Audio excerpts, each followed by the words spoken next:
So what is happening in the world? Why is Islam protected, and yet criticism of Islam is regarded as somehow dangerous? Because we fear Islam. Islam is the dominant cultural force right now. Right now, the West has an identity crisis. We don't even know what our laws are going to be. We don't know what our values are. We've kind of rejected Christianity. We're erasing our statues, tearing our history down, changing our anthems like we have in Canada. We have an identity crisis. Islam knows who they are. They know what they want. They want a global caliphate. And so Islam is dominating the Western world. And right now, this is just an inkling of what the future is going to look like.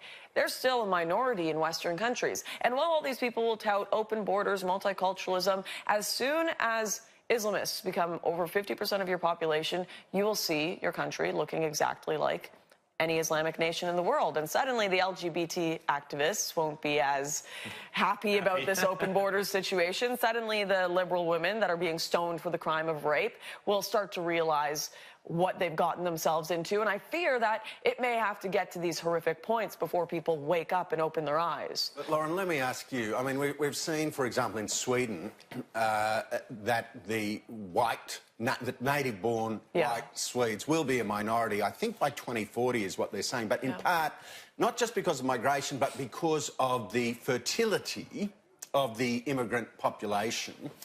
And so I've got two questions for you.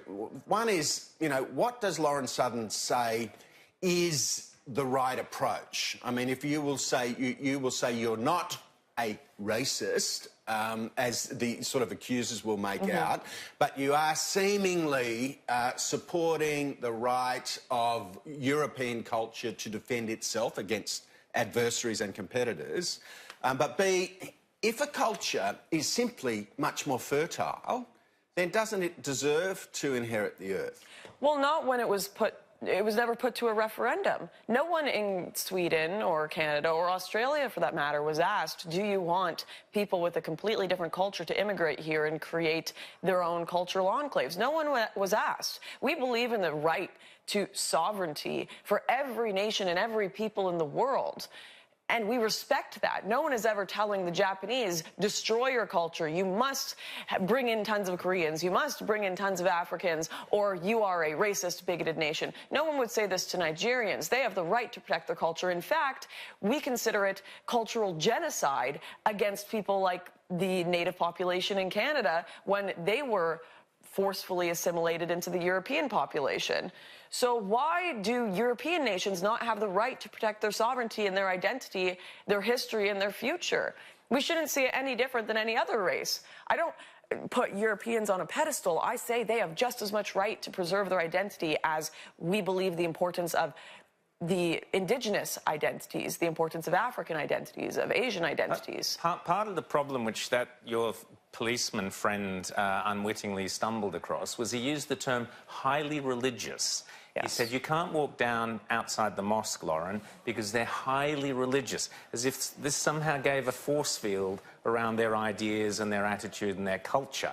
You know, we can debate how religious Islam is or isn't, but it's the political ideology that and the cultural identity that you're criticising, not the religion. Yet the religion acts, again, as a force field to prevent criticism, correct? Right. Well, people have to understand where these religions came. If someone said it was a highly Christian area, I wouldn't be concerned, because Christianity is actually what formed much of the West and most of our freedoms. And the reason for that is Christianity is based on choice. You can choose to follow God. You can choose to say goodbye. You choose to eat from the tree of good and evil, right? It's all based on these choices that you make, and God gives you that free choice. Whereas Islam has always been based on submission. You submit to Allah, and you cannot leave or you will be killed. So is that a religion that is compatible with Western culture? No.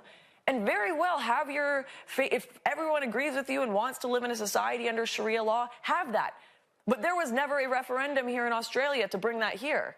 It was enforced and imposed on us by a small group of elites, as it has been all over much of the Western world.